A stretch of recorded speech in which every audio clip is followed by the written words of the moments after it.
Besides maybe Tetris, I would say that Minecraft is the most successful video game of all time, having sold hundreds of millions of copies to people of all ages, looking to play, survive, build, and craft in its virtual sandbox. The craziest part about it, though, is that this franchise wasn't built by a massive conglomerate, but rather started as the humble side project of a Swedish indie game dev known by his online moniker, Notch. And while he started out as a gaming legend, as his creation grew out of control, so did its fanbase, with the heat getting so hot that he ended up selling his studio and became a billionaire in the process. Over the last decade since walking away from Minecraft, Notch has only grown more isolated from the world around him, as he constantly gets in fights on Twitter with randoms while sitting on an unfathomable pile of cash. Because of this, I was curious to dig deeper into the story of this enigmatic entrepreneur, and I was surprised by how hard it is to understand what makes Notch tick. I understand why he's gotten hate, but also found myself wondering if people even remember exactly what they hate him for. But I'm getting ahead of myself here. To understand the story of the world's richest game developer, we'll first have to start at the very beginning. Marcus Persson was born on June 1st, 1979. He grew up in Edsbyn, a small rural town near the east coast of Sweden. His father Birger worked for the railroad while his mother Ritva was a nurse. A few years later, they welcomed his younger sister Anna into the world. Marcus's childhood was largely spent outdoors, exploring the vast forests around their home. These adventures left a lasting impression, from the seemingly endless wilderness to the deep snow of winter. Well into adulthood, he'd have reoccurring nightmares of getting lost in the woods. When he turned 7, the family moved 3 hours south to Stockholm. Unable to make new friends easily, he grew quite introverted, preferring to tinker with Legos over sports. Following its release in 1985, his dad bought a Commodore 128. Marcus watched him become a really big nerd, even learning how to build his own modem. Eventually, the siblings were taught how to use the family computer. He became hooked, going so far as to fake illness to stay home from school. We had a large number of bootleg games, some weird Mickey Mouse tower game and Boulder Dash. The first game I actually bought myself with my own money was The Bard's Tale. Back then, computer magazines would print strings of code on their back pages. These could be transcribed by the reader to create a playable game. This was a young boy's introduction into programming. My sister would read the lines out to me and I would tap them into the computer. After a while, I figured out that if you didn't type out exactly what they told you, then something different would happen, where you finally ran the game. The sense of power was intoxicating. By the age of 8, he'd make his first computer program, a simple text-based adventure game. He didn't know how to save the files, so every time the computer turned off, he'd have to retype it. Sadly, while discovering this new passion and eventual profession, the family began to fall apart. You see, Persson's father battled with depression and bipolar disorder. Before him and his sister were born, their parents struggled with drug abuse. They overcame this through religion and willpower. This was completely unbeknownst to their children until he relapsed around 1991. The couple divorced shortly after, with Berger moving to a cabin in the countryside. In the years that followed, his dad went to jail for drug-related crimes, including break-ins and robberies. This led to several years where the family lost all contact. On the bright side, during this era, Marcus became well-liked, if not popular, at school. At 13, he fell into a crowd of schoolboy programmers. They raced to see who could code the most impressive effects on their Atari STs. When I was young, I made games in my spare time, but I wanted to be a policeman or something. It wasn't until I was 14 or 15 that I decided this was what I wanted to do. It took a while. When the aspiring developer decided he wanted to make games for a living, his teachers were skeptical. They advised him to study graphic design instead, viewing it as a safer career path. From 15 to 18, I studied print and media design and font setting and copyright. My first job was for a small web studio. Whatever normalcy the 16-year-old found was uprooted upon transferring to a secondary school. He became a loner, only having one friend. Most of his time was spent at home trying to reverse engineer the Doom engine. During this period, he favored DOS, crediting these projects to a made-up studio called Bit 7 Productions. Meanwhile, his younger sister experimented with drugs, eventually running away from home. Marcus ultimately failed to finish high school, dropping out around 1997. Thankfully, the 18-year-old quickly landed his first job as a web designer. At the time, Stockholm's tech industry was booming. He cycled through gigs expecting to find work easily. Then, in 2000, the dot-com bubble burst. New opportunities started to dry up. Now unemployed and still living with his mother, she forced him to take an online programming course. Marcus spent the next 2 years at home learning remotely. It proved to be a worthwhile investment as he started learning Java, releasing demos on his personal site, theintraclinic.com. One notable project from this era is Legend of the Chambered, a first-person dungeon crawler. It's the earliest known game he released, and would see multiple sequels and remakes. In 2003, he joined Game Federation, which developed middleware for digital distribution. There he met dev Rolf Janssen, bonding over their own ideas for games. Rolf envisioned a Western MMO and player-driven economies. Marcus dreamed of a fully modifiable fantasy world with huge forests. The compromise was Worm Online, a 3D medieval sandbox MMO. Echoing his later success, players could terraform the world and go mining underground. The first build was created in 2003, though it wouldn't go public for another 3 years. In 2004, he was hired by the web game company Midas Player. Nowadays, they're known as King.com, the maker of Candy Crush. There, Marcus churned out over 30 Flash games, growing prolific in the local indie gaming scene. The most limiting factor was that we were making them so fast. It was kind of intense. We spent 1 or 2 months on each game. The thing I learned there was how to actually finish projects, which was very, very valuable. Off the clock, he tackled personal projects, sharpening his creativity through tight deadline game jams. A favorite was Java 4K, which challenged programmers to make a game no larger than 4,096 bytes. While at Midas Player, Marcus befriended a dev named Jacob Porcier. The two grew close and they began plotting out their own games. Word of these projects reached indie gaming sites, causing issues with their employer. Although employees were allowed to develop games in their spare time, they weren't allowed to do so as a business. In 2006, Worm Online went live using a free-to-play subscription-based model. It was released by Mojang Specifications AB, a studio founded by Rolf and Marcus. Mojang stands for Gadget in Swedish. Unfortunately, Rolf would resign less than a year later. Even with this setback, Notch was still determined to trek forward on his own, stating, "Some things have happened in my life that meant I can't be around as much as I've used to. I'm 2 years away from turning 30, and I'm freaking out."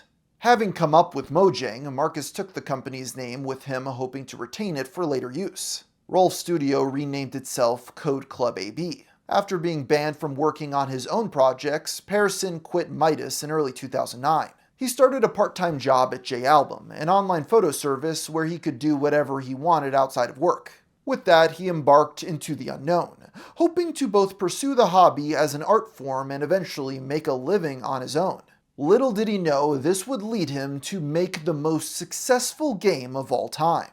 Moving forward, what needs to be understood is that a major pillar amongst online devs in the 2000s was TIG Source, a blog for independent video games. The site had its own forum, which was the launchpad for several award-winning titles. On May 3, 2009, Marcus made his introductory post. He registered the username Notch, a decision that would follow him into gaming history. Just a quick aside, I couldn't find any explanation as to why he chose this alias. It also may be more accurate to say that the first instance of him using this nickname was his YouTube channel Nizoch from 2008.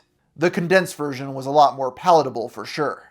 The first project he shared on the forum was a sequel to his original dungeon crawler. You may have noticed that some of Marcus's prototypes derived from other games. The same would be true for his next project, which drew from 2 key inspirations. Foremost was Dwarf Fortress, an independent building and management sim from 2006. Dwarf Fortress boasts a detailed, procedurally generated world and randomized NPCs. Despite its text-based graphics, the game is surprisingly complex. Notch admired it greatly, considering it one of the best out there.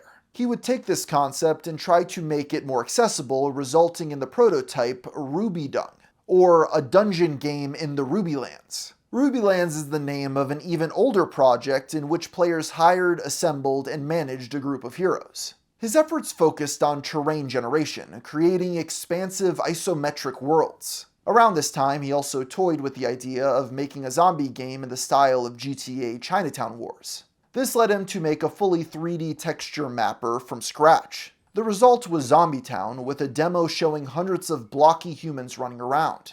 As the engine for Ruby Dung got more advanced, Notch thought about implementing a first-person mode. Then, while on the TIG source forums, he stumbled upon what became his next project's second key inspiration. Developed by Zachtronics, Infiniminer is an open-source multiplayer sandbox. Players assume the role of miners on separate teams. The goal is to obtain the most valuables while fending off the enemy. It was released just a month before Notch joined the site. The game quickly grew in popularity. However, due to a lack of control over the game's code, the creator didn't make any money off its success. As a result, development was discontinued within a month. That wouldn't change the impact it had on those who played it. Notch recalled, "My God, I realized that was the game I wanted to do." Despite having a blast in multiplayer, Notch found Infiniminer's building flawed and unvaried. This sparked the idea that the style might work better in a fantasy setting. Repurposing code and assets from older projects, he implemented a simple first-person engine. Blown away by the high frame rate and how well it ran in a browser, he decided to go for it, uploading the very first footage from Cave Game to YouTube on May 13th, 2009. Notch didn't think much of this project at first, as he would say, "I expected it to be about 6 to 12 months of work, and hoped that it might earn enough money to fund development of a subsequent game."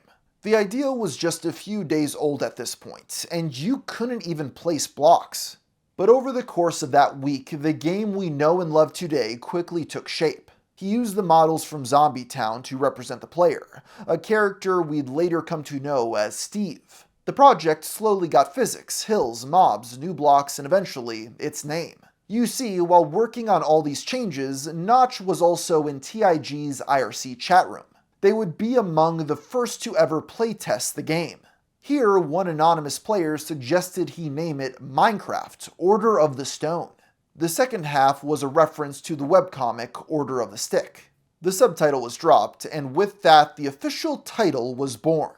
The first demo for Minecraft was released to the public on May 17th, 2009. Notch started a thread on TIG forums where he'd post updates and respond to feedback. He also created a Tumblr called The World of Notch. At this stage, Minecraft was just a lightweight browser game. Immediately, users sunk hours into it despite having no way to actually save the level. His back and forth with players was vital to the game's development. He regularly took advice from fans on where to take the project next. "I didn't originally even consider keeping creative mode in until I found out the players actually were good at designing buildings and enjoyed it." There were multiple points where Minecraft could have gone a completely different direction. Take, for example, these player models by Doc, one of the game's earliest artists, which had a strikingly different, cartoony style. That was especially true once he began developing multiplayer on May 31st. This phase would introduce servers, chatting, inventories, and custom skins.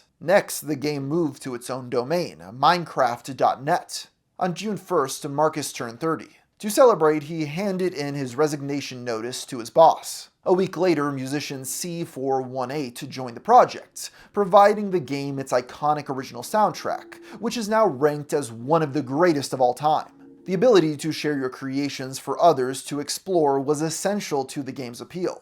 With public servers already picking up traction, Notch prepared to monetize the project. The plan was simple. Those who bought the game early paid less. The price during alpha was $9.95. Planned expansions included Capture the Flag and even importing maps from Doom.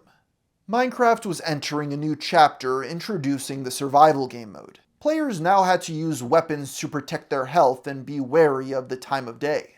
At night, monsters spawned, including zombies, skeletons, and spiders. It also debuted an entirely new creation, one that would only be conceived by accident. You see, while trying to add pigs, the first passive mob, Notch mixed up the model's height and width values. This resulted in an unsettling, horizontally standing creature.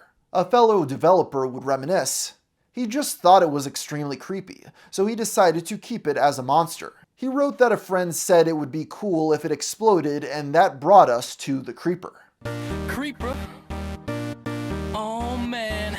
They were introduced in the first survival test shown to customers on September 1st. From then on, survival became their focus, with older builds dubbed Minecraft Classic. It remained on the website for years as a free demo. This phase was appropriately named in dev or in development, with future updates being kept behind a paywall. The game's popularity grew considerably. Minecraft sold 40 copies over its first weekend. After 6 months, they'd hit 20,000 paid downloads. By the end of 2010, they were selling that many a day. The advent of survival emphasized the importance of community. In those days, there were no instructions. To learn how to craft something, someone often had to tell you.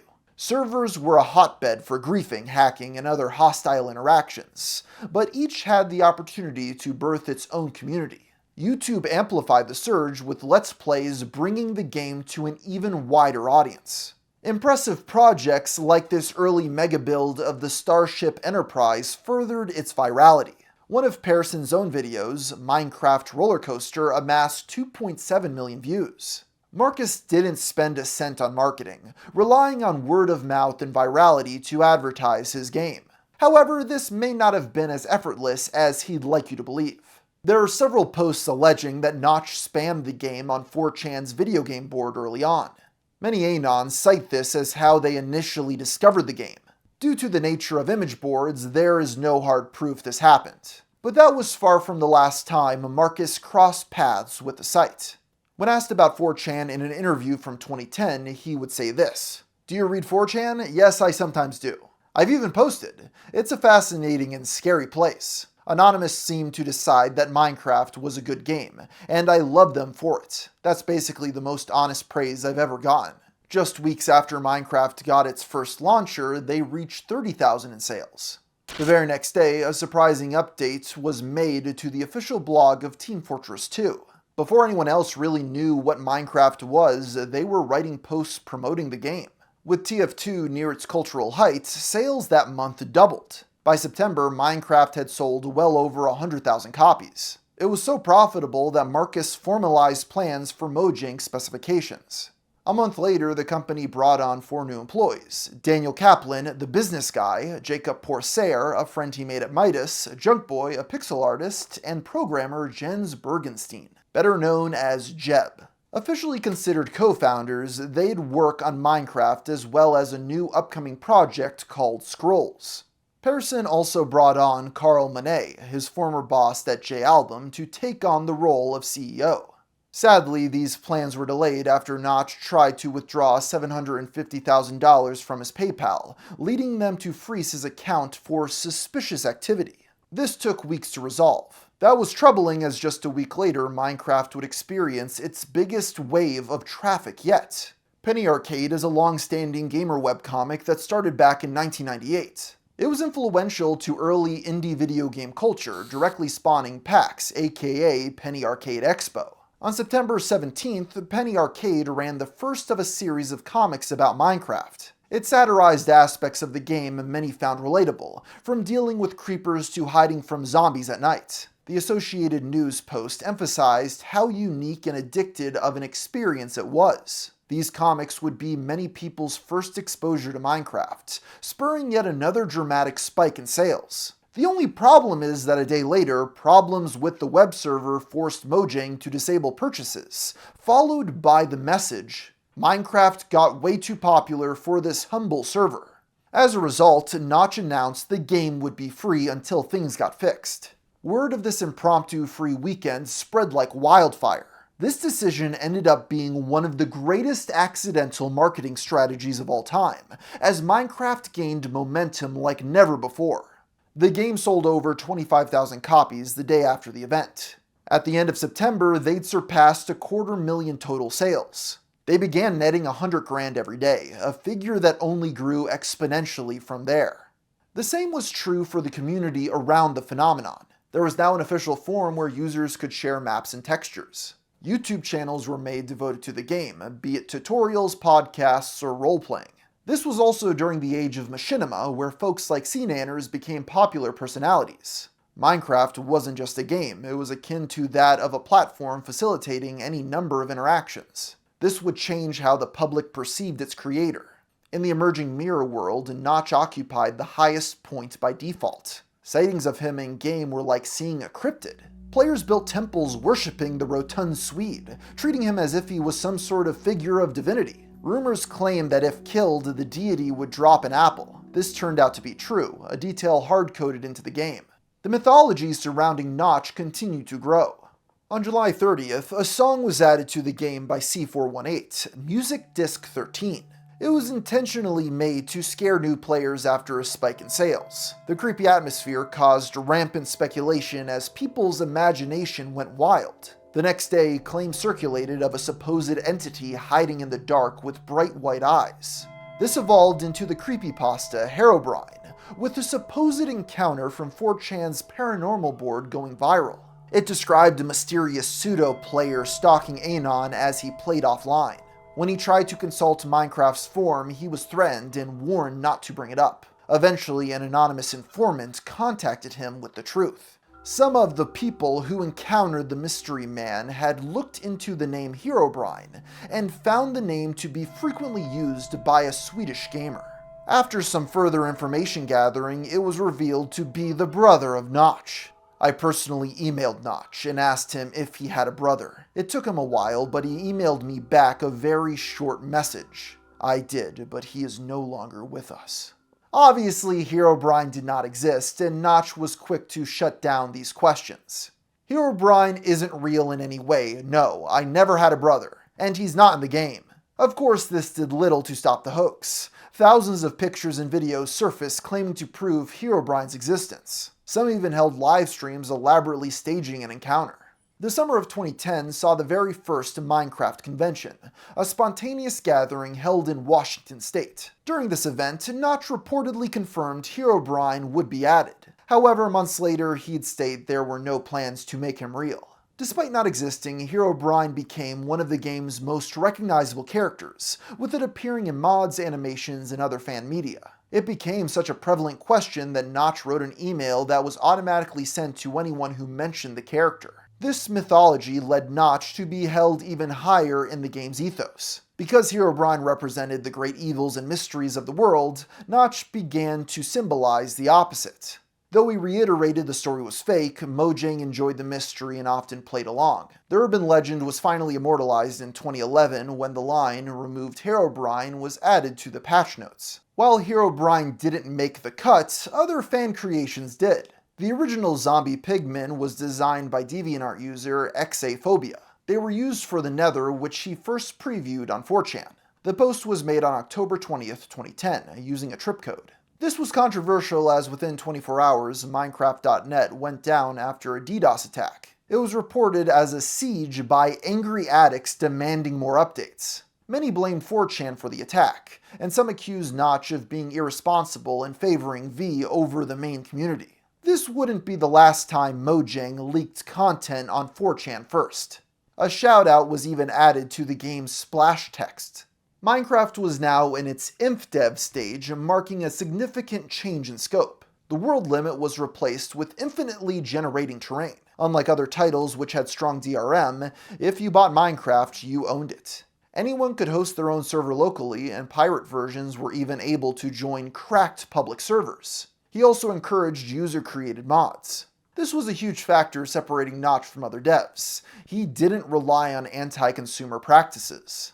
Mojang constantly practiced the opposite of conventional industry advice and were rewarded handsomely for it. If you recall, the TF2 blog promoted Minecraft early on.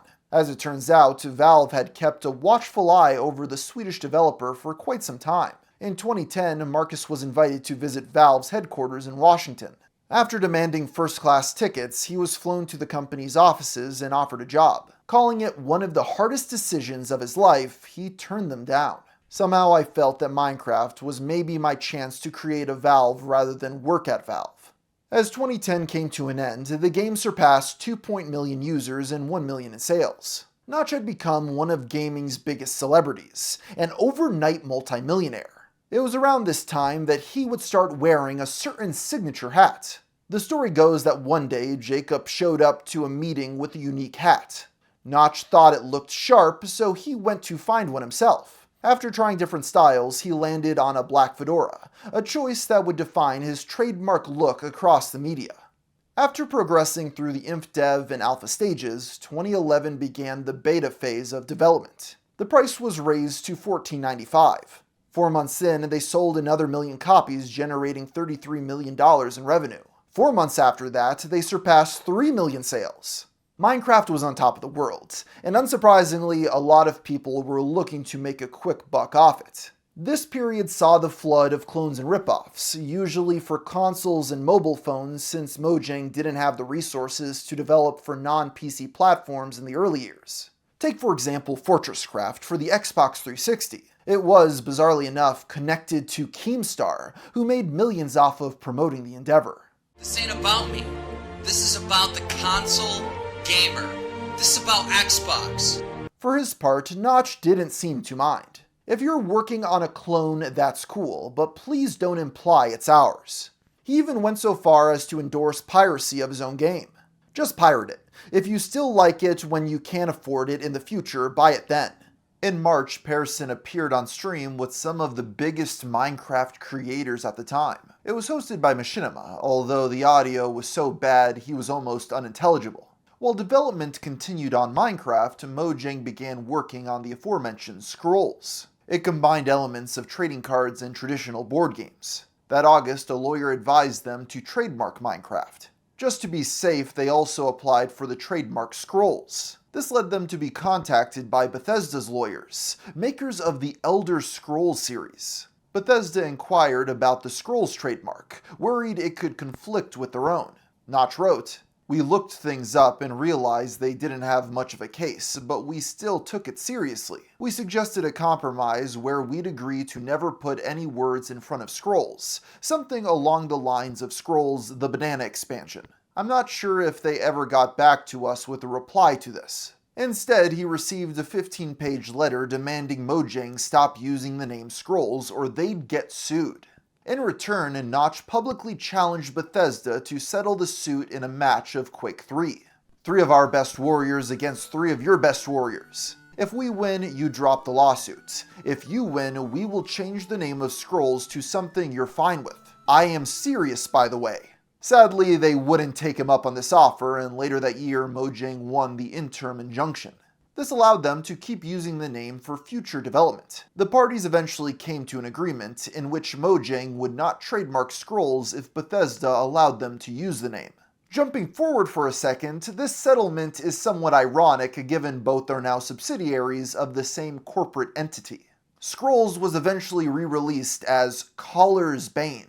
As Minecraft exploded onto the world stage, Mojang was courted by investors. That spring, they had conversations with venture capitalists every single day for 3 months. One of them was Sean Parker, the co-founder of Napster and the first president of Facebook. In a scene straight out of The Social Network, he flew into Stockholm to meet them. Mojang made it clear up front that they weren't looking for funding. Still, they talked for hours as he proselytized about the potential of Minecraft. Then he mentioned he had his private jet at the airport. Notch reminisced. And then he asked if we wanted to come to a party in London. Yes! The group flew to London for a private rager at a club in Soho. They partied all night and flew back the morning after. The so-called Mojangstas were living the high life. They would even commission Renaissance-style oil paintings of its founders. Even with all this fun, behind the scenes, Marcus had been dealing with a lot in his personal life.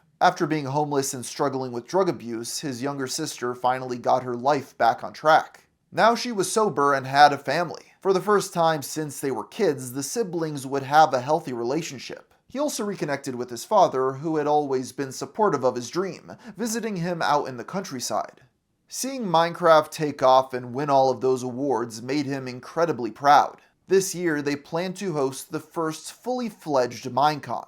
It would be the moment version 1.0, the first full release of Minecraft, was put into the world.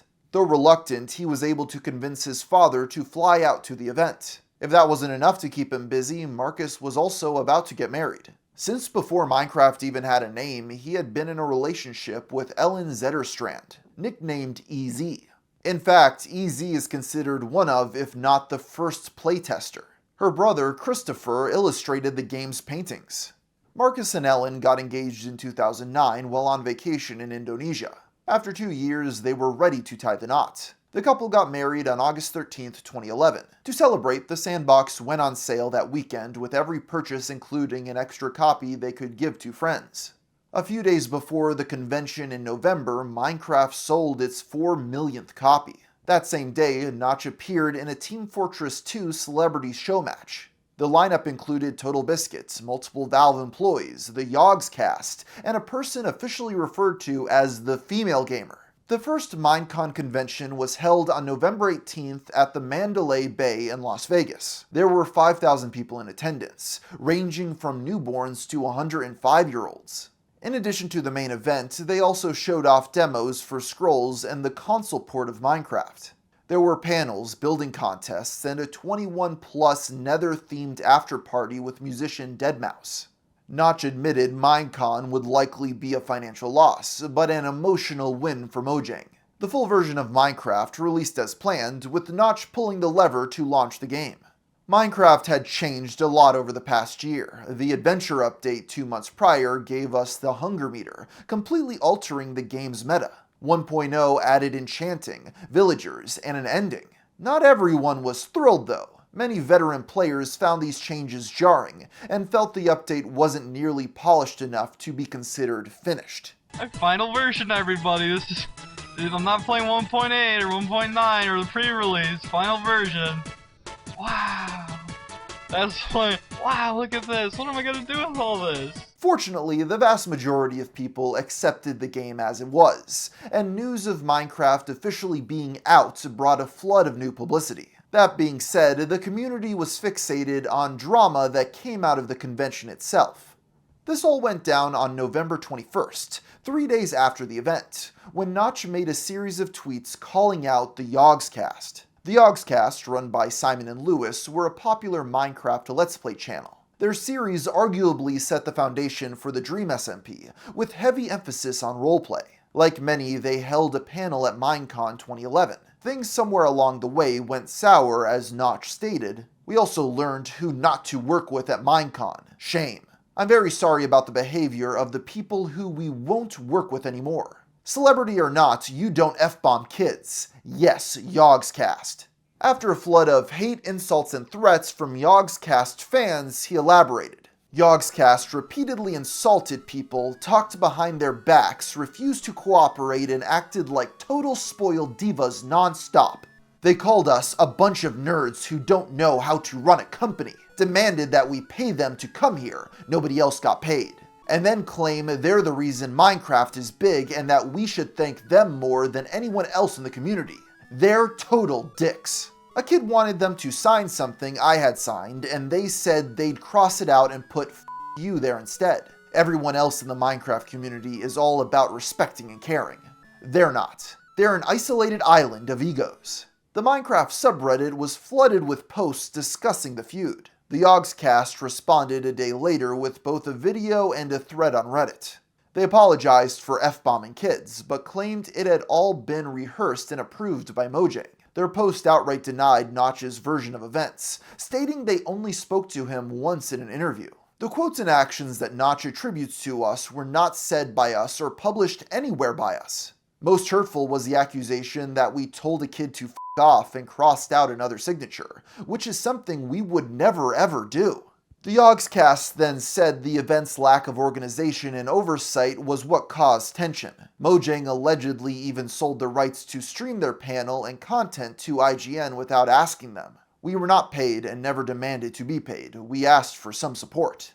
The public responded to this post positively. It was civil, cordial, and overall pretty respectful. A different person who worked at the event also stepped forward to shed light on what happened. In their view, it stemmed from poor communication and neither were to blame. Things weren't going as expected and the stress put everyone on edge. In fact, several third parties came out to defend Yogscast, stating the alleged interactions didn't happen. Because of this, the public overwhelmingly sided against Notch, who eventually backed down. It's likely the entire Yogscast scenario is just stress-related misunderstanding. I apologize for bringing it online before talking to them. Hey at Yogscast, I'm sorry about being a dick. This is where the controversy ended for the most part. Notch's claims would live on in memes, mostly pointing out the absurdity of the entire feud. At Minecon 2011, according to Notch, the Yogscast repeatedly insulted people, talked behind their backs,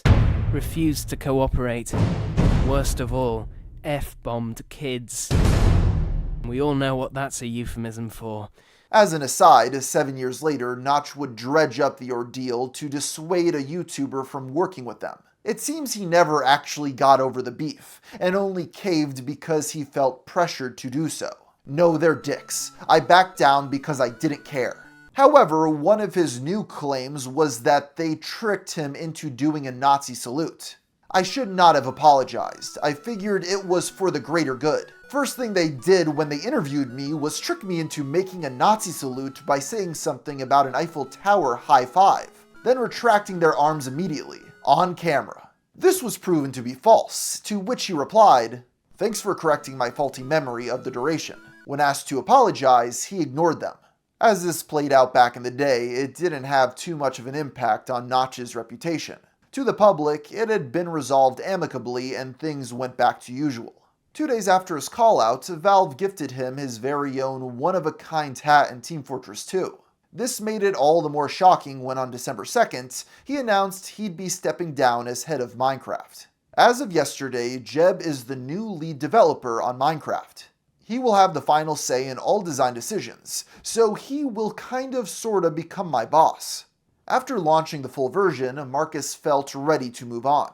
The transition had been planned for some time. Notch wanted to develop new projects and felt Jeb was the right man for the job. We've been working together on Minecraft for a year now, and I'm amazed at how much in sync we are when it comes to how to design the game. Notch was eager to explore, to experiment, and embrace this new chapter of his life. Tragically, this was cut short when on December 13th, 2011, Marcus's father took his own life. After Minecon, his father expressed interest in moving back closer to his family. Marcus tried to help him rent a place just outside of Stockholm, but at the last second, his dad backed out. He had begun drinking again and abusing his medication. His mental health rapidly deteriorated and weeks later was gone. A year later, Notch wrote about his father on his blog. He had always been his son's staunchest supporter, from the very day Marcus quit his job to start a game studio. It took time to process that it was real. As he put it, his last thoughts, wants, and memories was 1 year ago. I now have an entire life to live without him existing. Marcus began to worry about his own demons, recognizing the traits of his father's disorders within himself. The depression I'm worried about. With the creative stuff, I have highs of being very productive and lows of being not productive. I have that in my moods as well. Those quiet thoughts. Oh, it happened to him, and this stuff sometimes goes in generations. I think I just have to ensure I don't isolate myself. That's what he did, out there in the countryside. It's easy to understand how one's priorities would be shaken up after this. At the end of 2011, he gave his $2.2 million dividend to his employees. Marcus and Ellen had a daughter together, still living in Sweden, but by mid-2012, he rarely ever saw them. Persson later confessed his newfound success may have had an impact. I never really had the fun teens of exploring the world because I was sitting at home learning programming. Then everything started changing. I got the opportunity to do all the things I wanted to do. I could go to New York, hang out there, and explore things. It got more complicated. Marcus and Ellen eventually separated. The divorce was finalized on August 15th. They had dated for 4 years and had been married for only 1. Upon the divorce being finalized, he tweeted, "As of today, I am single. #mixed emotions." Although her Minecraft wiki page was purged, Easy has occasionally returned to the community to share old unseen archival material. In the aftermath, the Notch started trying to figure out his next project. He'd settle on Tend to the Sea. This was an ambitious 3D sandbox set in space. It would boast realistic orbital mechanics and a fully functional in-game computer system. Many viewed it as a direct follow-up to Minecraft, with the Notch once referring to it as Minecraft in space. He would regularly share updates on the game, even streaming himself coding on Twitch. That April, Notch was made aware of a domain known as MinecraftForFree.com. The site had been live for 2 years and grew popular among those who couldn't buy the game. Unlike other similar websites, this one had a fully functional copy of the paid game you could play right in your browser. This made it perfect for pulling up at school or at the library. Upon learning this, he sent an email threatening legal action, demanding the site be shut down. As it turns out, Minecraft for Free was being run by Team Abolition, a group of notorious video game griefers. In response, they referenced his offer to Bethesda by challenging him to a game of Quake. If Team Abo won, they'd get free Minecraft capes. If Mojang won, the trolls would have to make them a song. 10 minutes later, Notch replied accepting the challenge. The match took place a week later with their 3 best warriors facing off. Notch even streamed the duel publicly. The trolls would end up getting stomped, and per the agreement, took the site down. They also paid a dubstep artist to make a song for Notch, called Humiliation. While many took this as good fun, there was some backlash over the creator of Minecraft interacting with a group of known trolls. It is worth clarifying Notch didn't realize this until after the fact. Unbeknownst to him, he was playing against some of his game's most notorious hackers. That year, he committed to not being coerced into promoting people or products he didn't fully believe. He felt a disconnect between himself and the persona he had built online. I guess people feel like they kind of know me. The game developer me or the Twitter persona, that's Notch. It's a censored version. The real me is Marcus. This would only intensify over time as he tried to be more vocal about his views. When it came to gaming, the majority were on his side. He openly criticized big-name publishers, taking anti-corporation stances. Some suggested he could put his money back into games and fund other indie projects. Notch considered it but was wary of becoming a capo of indie gaming. He would expand upon this thought by stating, "It began to feel like a duty. I started promoting games that I wasn't so enthusiastic about." It meant a lot when he tried to fund Psychonauts 2, although he backed out after learning it would cost $13 million. That summer, he wrote a blog post on the issue of gender in Minecraft. Notch explained that while designing the game, he would consciously choose to make it genderless. All the other mobs in the game are genderless and usually exhibit the most prominent traits of both genders. For breeding, any animal can breed with any other animal of the same species. Years ago, when asked what the main character's name was, he jokingly replied, "Steve." This immediately caught on, becoming so synonymous it's now the player's official canonical name. I am Steve. It's odd in retrospect to read him explain how Steve is canonically non-binary, expressing regret at the sparse gender identifiers that were there. Also, as a fun side fact, it means every character and animal in Minecraft is homosexual because there's only one gender to choose from. Take that, homophobes! The Minecraft phenomena continued even as he focused attention elsewhere. To celebrate 5 million downloads, totaling $80 million in sales, Mojang went clubbing at the Cafe Opera. This was the scene as reported by Tom Cheshire from Wired. Marcus Notch Pearson is bopping his bald head to Sexy and I Know It, one hand holding a glass of Dom Perignon, the other in the air. Redfoo, one half of LMFAO, mixes bass-heavy songs on stage. Pearson's booth is in the middle of the crowd. The 3 board members of Mojang clink glasses. This is the most early 2010s quote I've ever heard. Notch was making unfathomable amounts of money every single day, and as his net worth went up, so did his taste for luxury. At the beginning, he had a hard time spending any of the profits.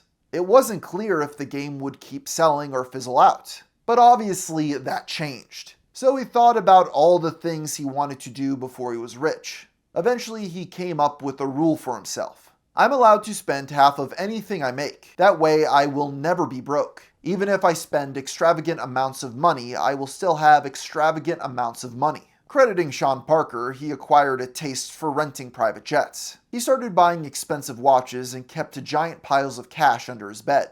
He bought the most expensive apartment in Stockholm, a multi-level penthouse. Then there were the parties where he'd drink until blacking out. Notch began investing heavily into throwing massive spectacles, wanting to throw ragers with a creative twist. This led him to Production Club, a studio specialized in creating immersive experiences. Together, they'd conceive Dot Party, a series of parties centered around gaming and electronic dance music, taking place all over the world. The first of these occurred on September 1st, 2012 in Seattle. Headlined by Avicii, Notch sat in the VIP area with a big red button. If pressed, he could douse the crowd with CO2 jets. The next dot party was held 2 months later as an after-party for Minecon Paris. It's worth emphasizing that these events were not publicized beforehand. The whole point was to make something exclusive, something you had to hear about through word of mouth. Those in the know referred to these as secret black fedora parties. As 2012 ended, Mojang had generated $230 million in sales. He rewarded his employees with $3 million in group bonuses. He also sent $250,000 to the Electronic Frontier Foundation, a nonprofit that advocates for digital rights. After a sabbatical, Pearson returned to work on 10 to the Sea. But once he came back, the stress began to take its toll. The game had already been widely publicized, with the expectation of being a follow-up to Minecraft. He started to feel the pressure of living up to his first hit. In April of 2013, Notch announced that he was abandoning work on 10 to the Sea, citing creative block. He was asked about it again while streaming TF2, replying that he had no future aspirations for the game. This offhand comment became gaming news, leading him to elaborate on his blog. The pressure of having people care if the game got made or not zapped the fun out of the project. I spent a lot of time thinking about if I even wanted to make games anymore. Notch explained he no longer felt like attempting anything big, wishing to make smaller games that can fail. He endorsed Project Trillic, an effort by fans to finish the game. While the fate of 10 to the Sea disappointed fans, most understood his decision and pledged to support him regardless of what he wanted to make next. Weeks later, Mojang would have a meeting with YouTube about the future of Let's Plays. It may seem unthinkable now, but there was a point where their legality was put into question. Several developers, including Nintendo, argued Let's Plays infringed on their intellectual property, and they were entitled to creators' ad revenue. Notch gave the world an inside scoop. We had a meeting with YouTube and got told we could get a cut of all Minecraft video ad revenue. It was tempting. Pearson, more than anyone, understood how YouTube videos could drive sales. He had actually argued with Machinima about this in the past, as they expected Mojang to pay them money. Machinima said their videos were driving sales for Minecraft, and that they should get a cut. While that was almost certainly true, they're also making money off our work. It's the perfect example of a win-win situation, and them asking money from us was just offensive. This year also saw the release of The Story of Mojang, a documentary by Two Player Productions. It was shot over 2 years, starting in 2010, and was crowdfunded a year later, raising $210K. I am God. Yes, that's right. I am not God. Did I say I'm God on camera? A lot had changed since the footage, reflecting a life not yet shaped by unimaginable fortune. I mean, if this was music, they'd blow it on crack and and hookers. But you know, I don't think he's getting married, and like it doesn't seem like that kind of guy. But at the same time, like stay focused on the thing you're trying to do, and don't worry about all the kind of what I call weather. That March, Notch threw another dot party in San Francisco, this time after GDC. It took place at the Bill Graham Civic Auditorium. Headlining the event was EDM duo Justice, although due to passport issues they couldn't attend. He phoned Skrillex as a last-minute stand-in. Guests from GDC were given VIP access to private balconies. Like previous parties, they also had free all-you-can-drink open bars. One attendee wrote about his experience for Vice. He claimed the VIP section was filled with non-developers. I'd wager that lots of people were probably not even 21, but you know what? That's concerts. Notch denied this vehemently. Also in attendance was Terry Kavanagh, the creator of VVVVVV and Super Hexagon. Terry wrote on Twitter, "But yeah, the girls who were paid to be here to party with us was seriously f***ing creepy. Stop doing that, please." Notch replied, albeit indirectly, "We did not pay anyone to party. What the poop?" The next event was held in Orlando shortly after Minecon 2013. Minecon 2013 is perhaps their most infamous, spawning numerous cringe compilations that birthed memes like Dedotated Wham. I was wondering, what's the recommended amount of dedicated wham I should have to a server? I would just like to ask, how many of you have autism, and if so, has it helped you in your modding career? Would you like to join my dad's Minecraft Suitable Mind Forge Craft? I've got business cards here if you would like to join. Join his Minecraft what? Minecraft, Mineforgecraft. This convention's after party was outfitted with custom lighting, special effects, and a video wall. After this, Secret Black Fedora was retired, although the parties kept on. And for the record, what I'm presenting is an incomplete picture, as the only events we're aware of are the ones Production Club publicly acknowledges on their website.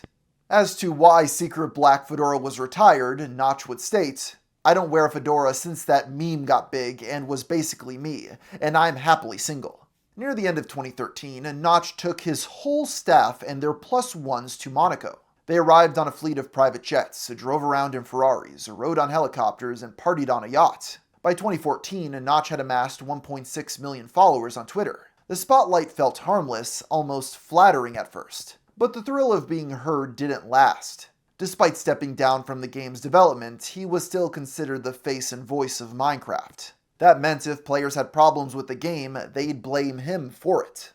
Day after day, thousands of people yelled and attacked him for changes he had nothing to do with. And that was on top of the angry parents. Pro tip, don't call my private number for support. I can't help you. Getting upset when I tell you so will not make me able to help you. Anyway, the call ended with her threatening to sue the company. Sigh. And then I accidentally pocket called her. Arg. I think I just made things worse. To the Angstmobile. The amorphous, undefinable blob that is the internet started to turn against Notch around this time, and it began to get under his skin. He declared 2014 as, quote, "the year I go full Sheen," presumably Charlie Sheen. Are there any drugs in this house? If there Put that down for a second. If there are, you better find them and give them to me immediately. That June, Pearson released Cliff Horse, a game where you can play as a horse that can climb cliffs. The site has a Dogecoin donation link, supposedly for early access, despite providing the download for free. If you couldn't tell, this wasn't a sincere effort. He was mocking the influx of poorly made Goat Simulator copycats. It came out the same week he found himself once again at odds with the Minecraft community. This time, the conflict was an experience so demoralizing it made him think about leaving the game for good. Notch's departure from Mojang can be traced back to May 25, 2014, with a mother looking for help getting her son's stolen Minecraft account back. She explained he had a premium account and VIPs through various servers. Tweets like these had become a common occurrence. It must be understood that most servers in Minecraft weren't run by Mojang. This left them with little oversight over how they were being operated. It was common for server owners to sell items and special ranks for real money, with prices clearly relying on children who had access to their parents' credit card. This was a major problem for Mojang, who viewed it as unethical and were often left to clean up the mess. Mark Watson, a Mojang support representative, replied, "We don't recognize anything called VIP on servers, because most of those purchases violate our terms of service." This caught the attention of a server host who asked, "Players buying ranks on servers violates your TOS?" The two had a back and forth where Mark explicitly wrote, "Do not read any more into what I said than what I actually said." Sadly, this request fell on deaf ears, as his next reply would result in mass hysteria. I can safely say things like selling a diamond sword on a server is selling part of the game and has always violated the TOS. The tweet was shared to our Minecraft, garnering 1.8 thousand upvotes as a PSA to server owners. The community was split, with many concerned about its wider implications. If taken literally, any server that offered perks for donations, ethical or not, was in jeopardy.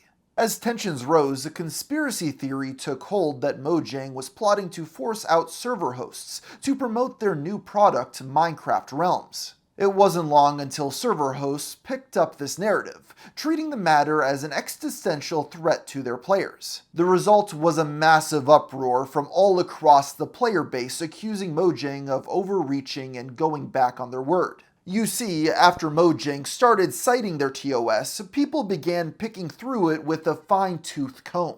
Minecraft's end-user license agreement is a document most players haven't read. It appeared in late 2013, replacing the original terms of service from Minecraft.net. This new EULA states, "Mods and plugins for the game also belong to you and you can do whatever you want with them. as long as you don't sell them for money or try to make money from them.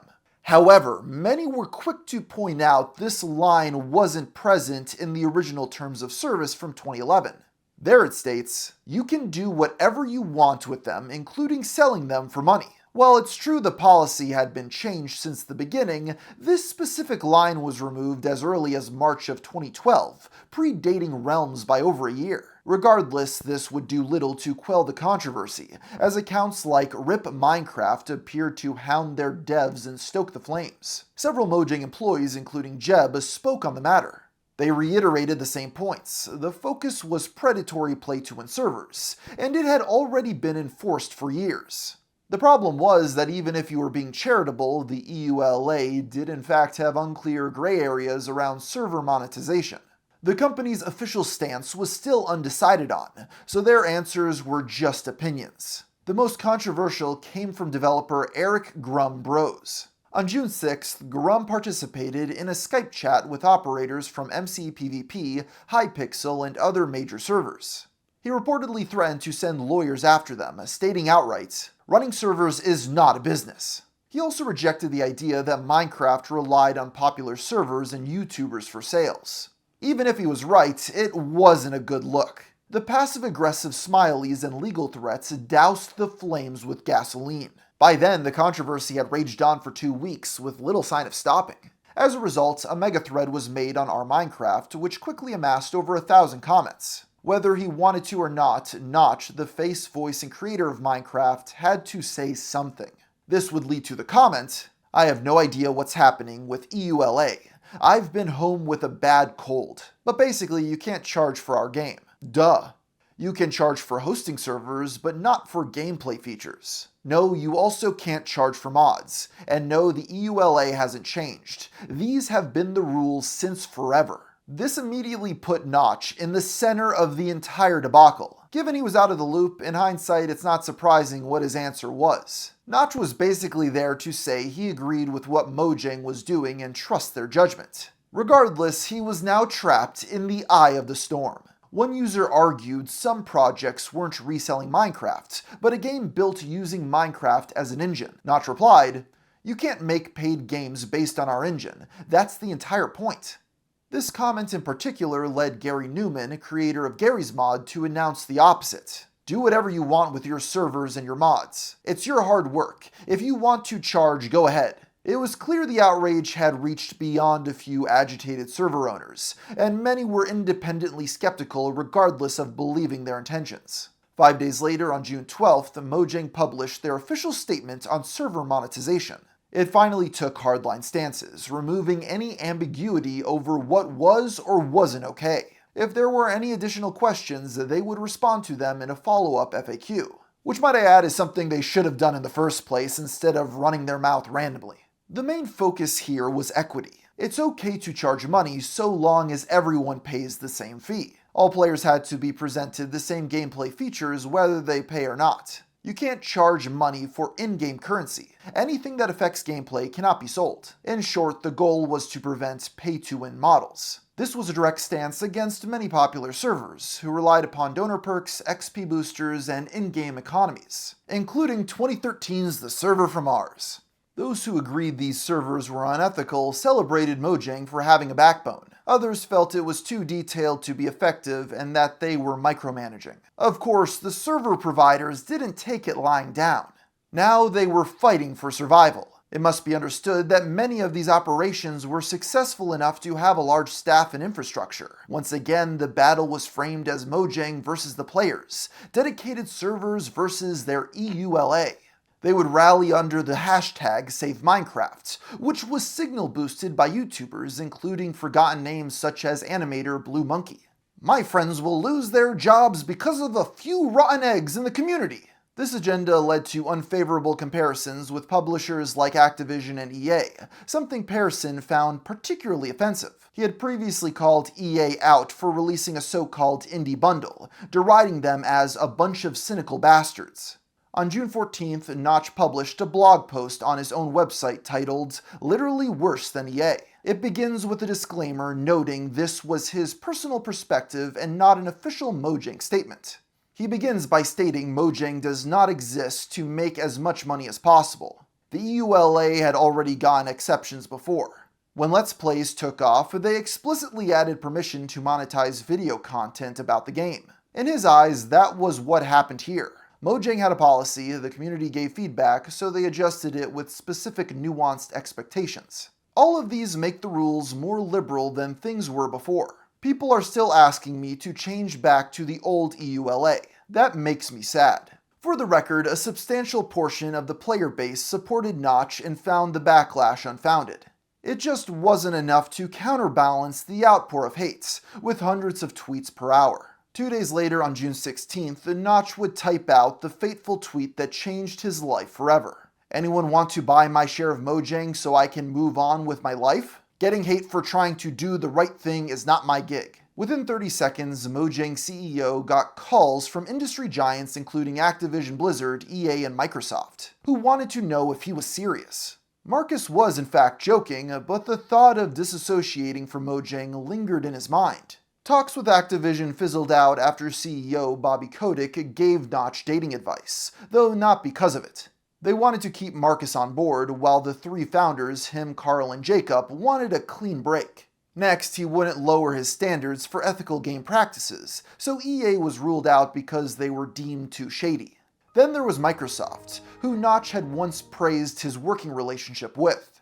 As luck would have it, the conglomerate reportedly had $93 billion sitting in offshore bank accounts that it couldn't bring back to the US without paying taxes. Notch and Corsair recused themselves from negotiations. There was no bidding war as they were looking for a quick exit. In August, Mojang hired advisors from JP Morgan Chase. As lawyers worked nonstop to shape the multi-billion-dollar deal, details were kept tightly under wraps. That month, Bucket, one of the most popular open-source Minecraft server APIs, was discontinued by its original creator, citing the EULA. By then, the creator had been hired by and worked for Mojang. They then reversed the decision, claiming to own the project. Finally, on 9/11/2014, Notch wrote a blog post titled Doom. There, he'd leave his first clue of something being amiss. If I do move on to something new, I'm sure someone with more patience than me can see things through and take over the project. 4 days later, on September 15th, Microsoft announced it would be paying $2.5 billion in cash to acquire Mojang. Notch, who controlled 71% of the company, sold his shares for approximately $1.4 billion, which on top of the $100 million he had made since 2011, gave him a total net worth of $1.5 billion. A few hours later, Notch published his final blog post explaining his departure from the company. I was at home with a bad cold a couple of weeks ago when the internet exploded with hate against me over some kind of EULA situation that I had nothing to do with. I was confused. I didn't understand. Later on, I watched the This Is Phil Fish video on YouTube and started to realize I didn't have the connection to my fans I thought I had. I've become a symbol. I don't want to be a symbol responsible for something huge that I don't understand, that I don't want to work on, that keeps coming back to me. I'm not an entrepreneur. I'm not a CEO. I'm a nerdy computer programmer who likes to have opinions on Twitter. If I ever accidentally made something that seems to gain traction, I'll probably abandon it immediately. Considering the public image of me already is a bit skewed, I don't expect to get away from negative comments by doing this. I'm aware this goes against a lot of what I've said in public. I have no good response to that. I'm also aware a lot of you were using me as a symbol of some perceived struggle. I'm not. I'm a person, and I'm right there struggling with you. It's not about the money, it's about my sanity. Upon posting this statement, his website crashed almost immediately due to traffic. Notch was expecting Minecraft fans to riot, but they were surprisingly chill. Players read his explanation and wished him well. Sadly, the same could not be said for his employees. The dramatic shift was hard for them to comprehend. Many felt disappointed and empty when they learned of the decision. Notch gave employees a 2 million kroner bonus after taxes from his part of the deal. That was roughly equal to $280,000. He later said only a few people thanked him, while others complained it wasn't enough. Apparently, some still remain cold to Notch to this very day. We spoiled them, and their reaction hurts me. When it came to previous contradictory views, he shrugged. You have to be responsible for what you said, of course, but I don't really feel a lot of shame for saying something that I've changed my mind about. The deal was finally closed in November. The last time Notch left the office, he didn't even say goodbye. I don't even know what a fitting bye is, so I just left like it's a normal day, with normal things happening. The other two equity holders also left the same day as him. The trio subsequently went to a getaway trip to Miami and St. Bart's, dubbing it their sellout trip. In case they had a new game idea, Marcus and Jacob started a new studio named Rubber Brain, but it quickly devolved into what he called a daycare for adults. The team hurled insults at each other on a WhatsApp group titled Farts. They were so loud at their temporary office telling dick jokes, it elicited annoyed floor banging from the upstairs neighbor. On December 18th, Notch made headlines again, this time for setting the record for the highest price ever paid for a house in Beverly Hills. He wound up paying $70 million, outbidding Jay-Z and Beyoncé. The 23,000 square foot mega mansion boasted 8 bedrooms and 15 bathrooms. It came with vodka and tequila bars, an indoor gym, a movie theater, as well as the now infamous enormous candy wall.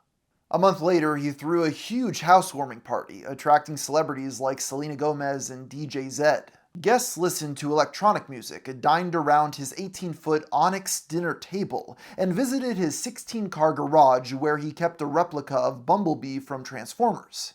The outside infinity pool and its gorgeous view of LA was a particularly popular attraction. It was the start of his regression to adolescence, living out the life he never got to live. The next excerpt is from an interview with Forbes contributor Ryan Mack, his first after closing out the Mojang deal. I'm a little bit making up for lost time when I was just programming through my 20s. When we were young, we did not have a lot of money at all, so I thought if I ever get rich, I'm not going to become one of those boring rich people that doesn't spend money. Pearson installed a DJ booth into his house alongside secret rooms hidden by bookshelves. He replied to critics with a gif of Woody Harrelson wiping away tears with money. Notch blocked all of the videos on his original Nizotch channel using a copyright claim, erasing some of the game's early history. Still, he was beloved enough to appear as himself in the music video Minecraft is for Everyone by Starbomb, a video game parody rap project by the Game Grumps. Hey guys, do you need help writing lyrics? No! Dating apps weren't panning out, so he started spending upwards of $180,000 a night at clubs in Las Vegas. After the housewarming party, his mansion became a party pad for the rich. It was common to see celebrities like Skrillex or Tony Hawk hanging out there casually. He joked about guests constantly leaving things behind. That summer, he reunited with Production Club for their next party at the LA Coliseum. They flew in the world's largest air-supported inflatable dome and used its interior as the screen for an immersive visual environment. He also threw a party to celebrate the 4th of July. While his life had become a teenager's dream come true, he quickly found that it was lonely at the top. In the early hours of August 29, 2015, Notch spilled his thoughts onto Twitter. A desperate outburst made in the midst of partying in Ibiza. The problem with getting everything is you run out of reasons to keep trying, and human interaction becomes impossible due to imbalance. Hanging out in Ibiza with a bunch of friends and partying with famous people, able to do whatever I want, and I've never felt more isolated. In Sweden, I will sit around and wait for my friends with jobs and families to have time to do shit, watching my reflection in the monitor. When we sold the company, the biggest effort went into making sure the employees got taken care of, and they all hate me now. Found a great girl, but she's afraid of me and my lifestyle and went with a normal person instead. I would musk and try to save the world, but that just exposes me to the same type of assholes that made me sell Minecraft again. In response to how he dealt with things, he said, "Twitch for weeks interspersed with parties where I get drunk enough to stop thinking." When told to find God, he replied, "God is a made-up mental crutch designed to fill that void, so you're absolutely right." He really did earn that fedora he wore, didn't he? The rant was so out of character, many thought he had been hacked. That included Patrick Gouder, Director of Business Development at Mojang. "What? Who are you, stealer of Notch's Twitter account?" Like 3 people thanked me for the 2 million kroner after-tax bonus I gave from my own private money. Others said I was cheap.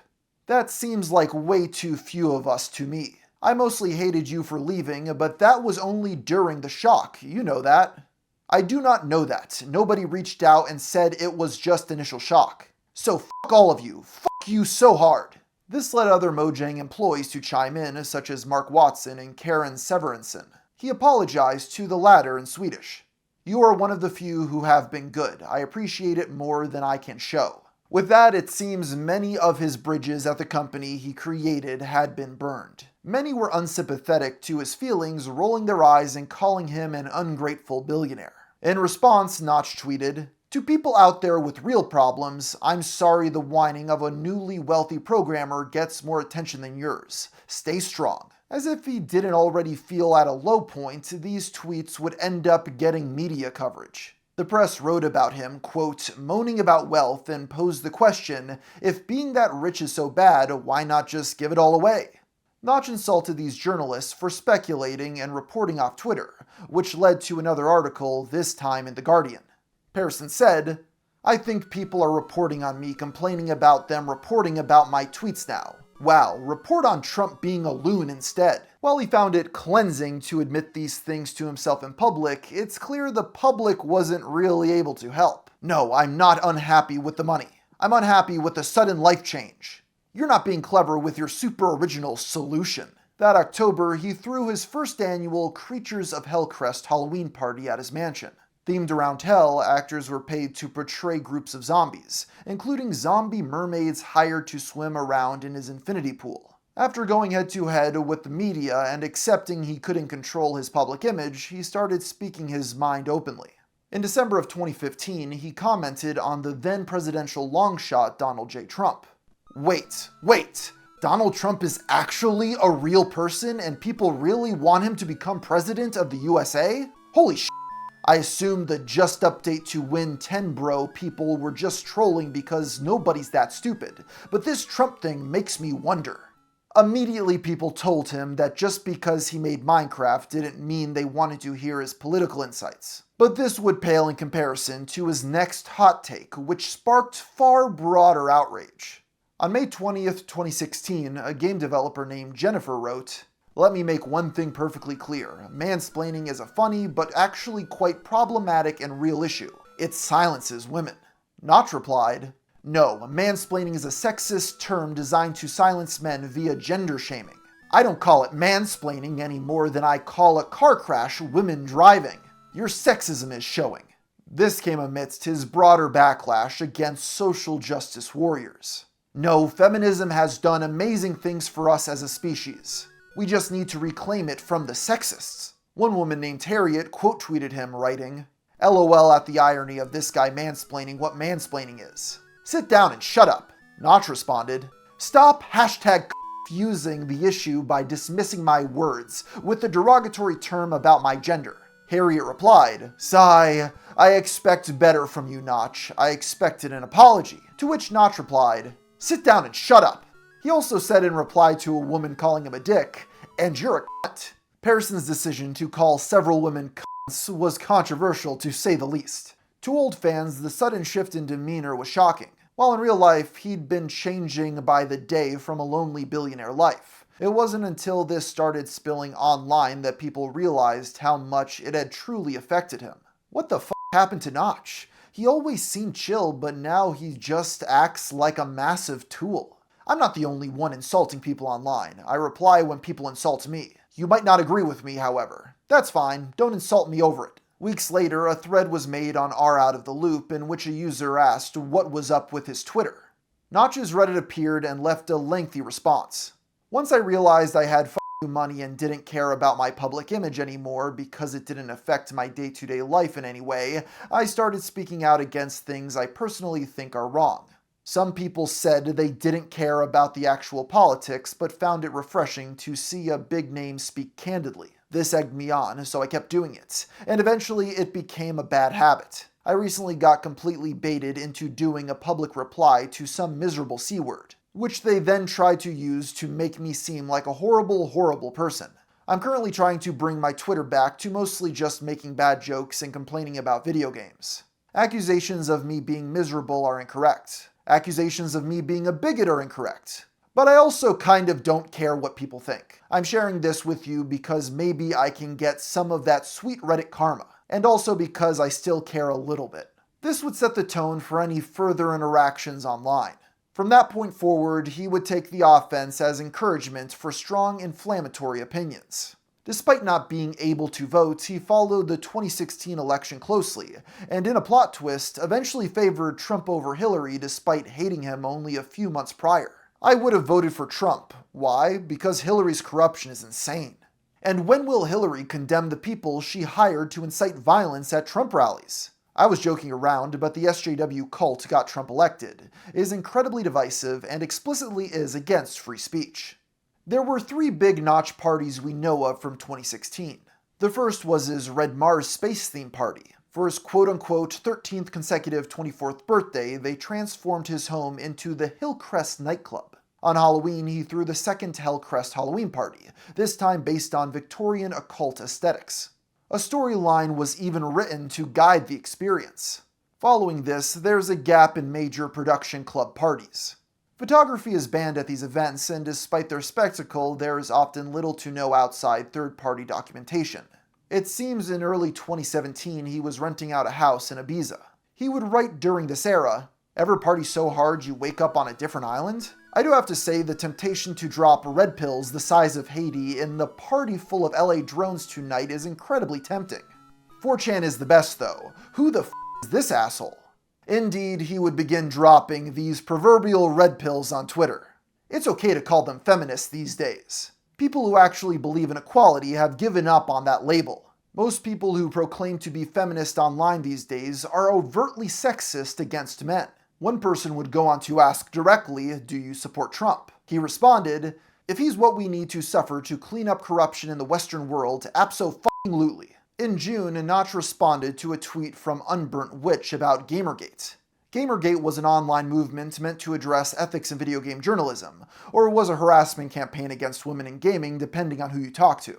It was sparked by an affair between developer Zoe Quinn and 5 guys in the industry. It sought to address cronyism and a perceived lack of integrity in the space, but quickly devolved into a debate about sexism and identity politics. Anyway, Unburnt Witch wrote, "Just FYI, I am 100% for never letting it go when a developer participated in Gamergate, unless someone actually made amends, but no one has." Pearson replied, "What a f***ing cunt." At the time, he had no idea that the user was Zoe Quinn herself. LOL, that was Zoe? Doesn't alter my statement, but it undermines any theories I said that because I disliked the author on a personal level. Notch then expanded his thoughts about the movement. "I don't condone the harassment and too much focus on individuals, but I don't even understand exactly what Gamergate is about, and I feel like they leave me alone if I leave them alone. I am strongly anti-SJW. One user sarcastically replied, "I hate people who expect me to be a decent person." He rebutted, "I am a decent person. I got accused through hit pieces of not being a decent person because I was encouraging free thoughts. Cowards buy it." Before long, headlines were run about his newest string of tweets. Minecraft creator tells women on Twitter, "Act like a c*** to get called a c***." He also uses feminist as an insult. This was surprisingly not what would get him the most backlash during this period. Instead, it would be over a tweet he made weeks later about the idea of a heterosexual Pride Day. If you're against the concept of #heterosexual Pride Day, you're a complete f***ing cunt and deserve to be shot. By a photographer, with a gun. This position and his excessively charged rhetoric led to a massive outpour of criticism. Several media outlets reported on his comments. Within a few hours, Notch had deleted the tweet and backpedaled. So yeah, it's about pride of daring to express, and not about pride of being who you are. I get it now. Unsurprisingly, most didn't give him credit for this. It didn't help that he kept arguing about his other points to self-admittedly keep hate-baiting. He said Phil Fish, the game dev behind Fez who had been targeted years prior, pussied out while tirelessly arguing with random users. "Thanks for letting me know when I'm a cunt, but don't get your hopes up I'll learn from my mistakes. Notchy don't learn." This would culminate a month later with the start of that summer's GDQ. Games Done Quick is a semi-annual speedrunning charity event first organized in 2010. Their events raise money for both the Prevent Cancer Foundation and Doctors Without Borders. Notch had participated since 2012, donating $150,000 across half a decade. These were often in $10,000 increments, with previous years provoking massive reactions from the crowd. We have a $10,000 donation from Notch.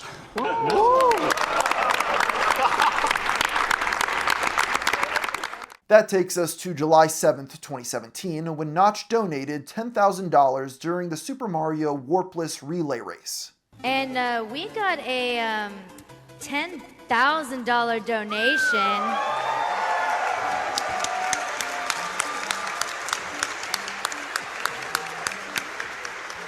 from Notch himself saying, "Hey guys." It's a good message.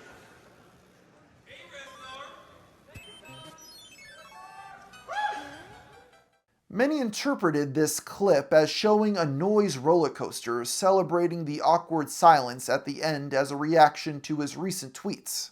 This led those in support of Notch, such as Ian Miles Chong, to accuse the crowd of being ungrateful.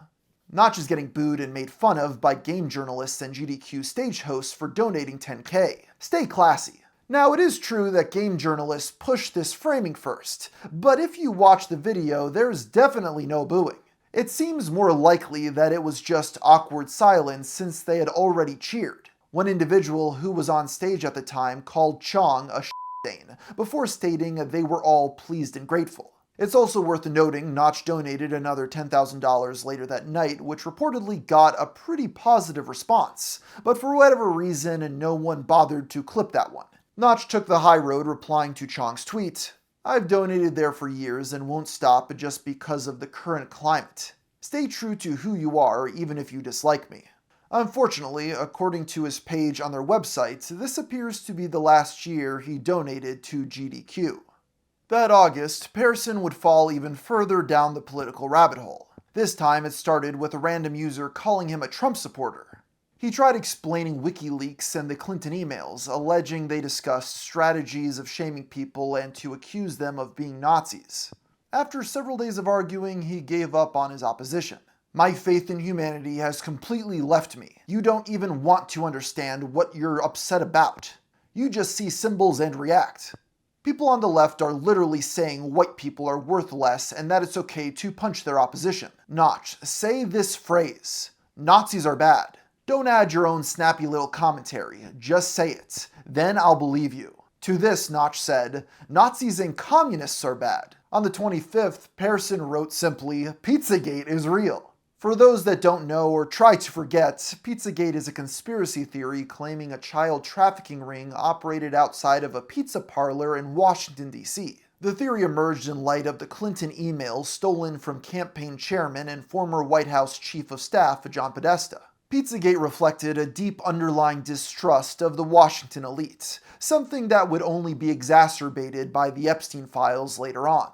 Notch appeared to lean more on the side of thinking Pizzagate was real before discussing the trend where critics of Clinton die under mysterious circumstances. The kicker is that none of this gets reported in the media. People focus on actually proven conspiracy theories like the Russia nonsense. A very obvious attempt at a race war is being manufactured by the media, and the goddamned retarded alt-right and alt-left fuel that fire. I think the new strategy is to attempt to call Trump insane and to basically beg for him to resign. Thoughts of race wars stayed in his mind, as on November 30th he tweeted, "It's okay to be white."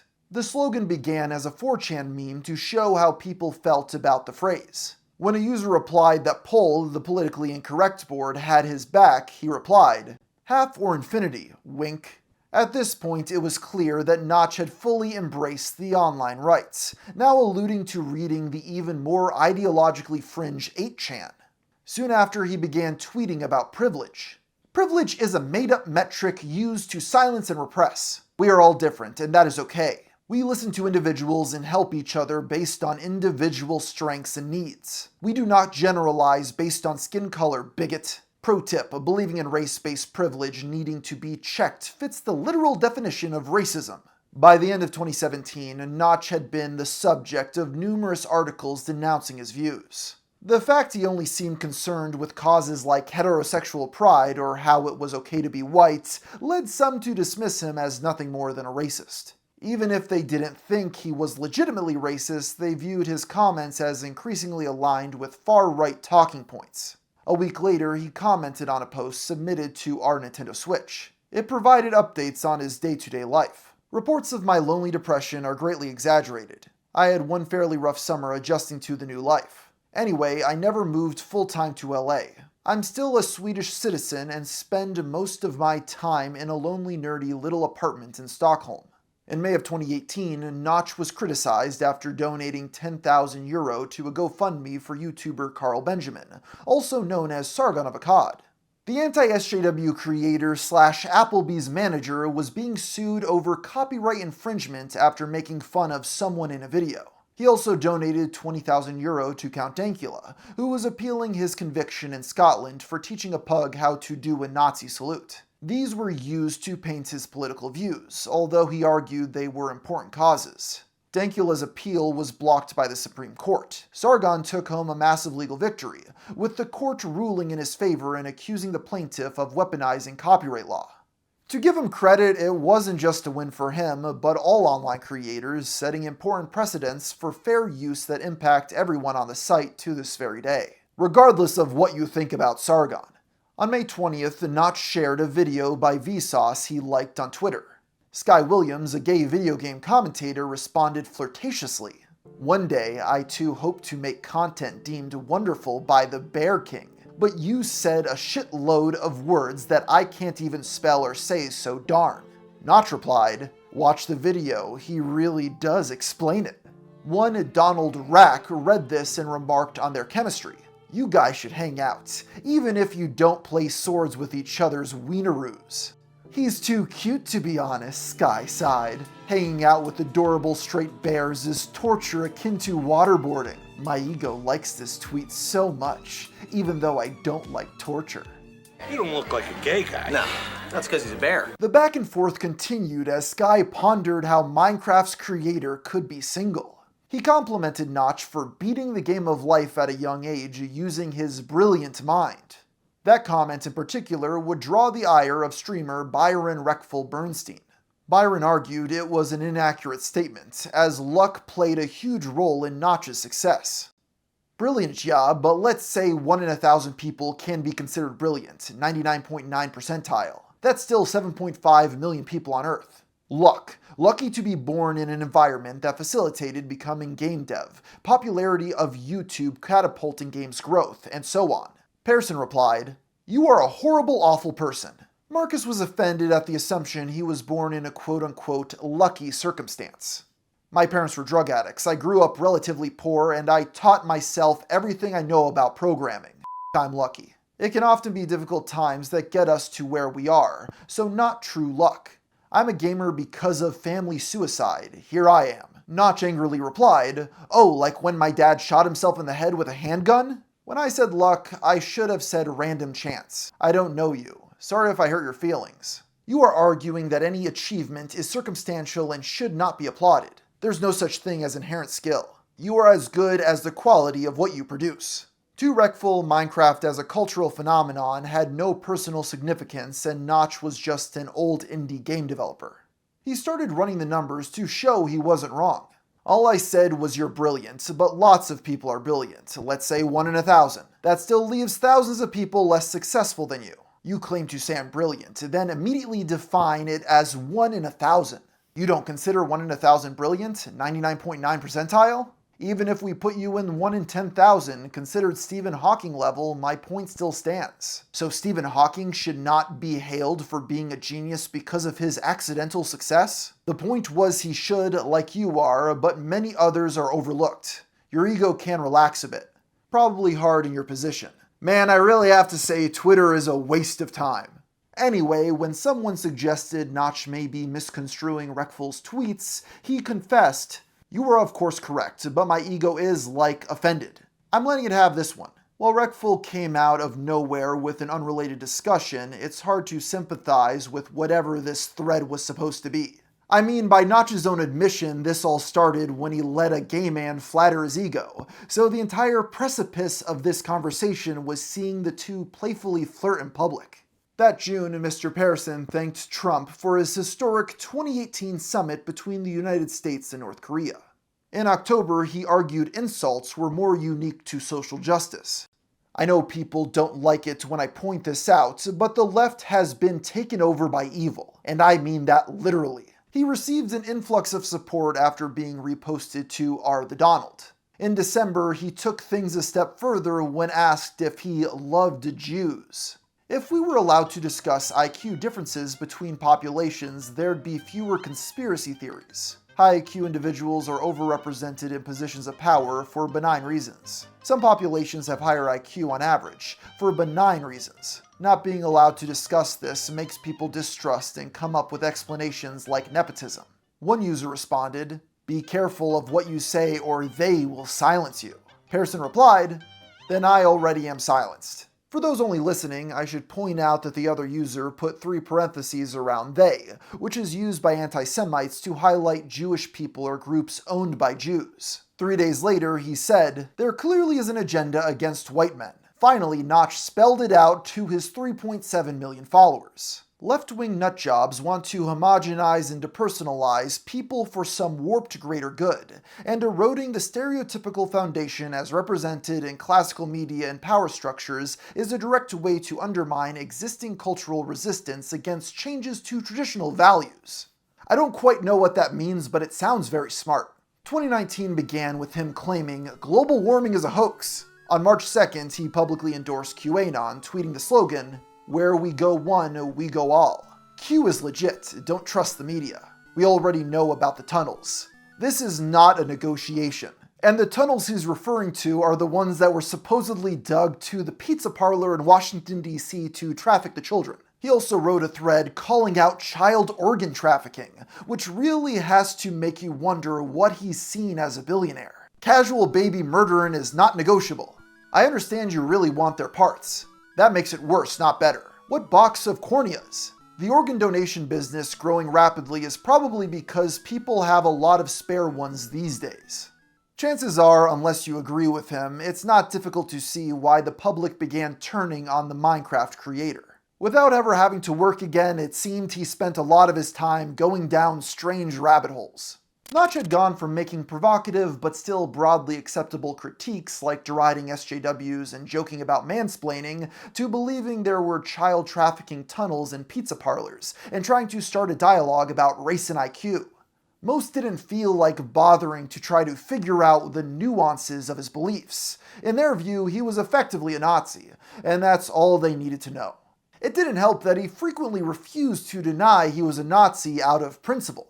Okay, how about this? Are Nazis bad? A simple yes or no question. What do you think?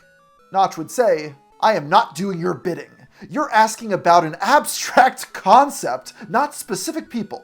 The Nazis that murdered Jews were a long time ago and are not around anymore.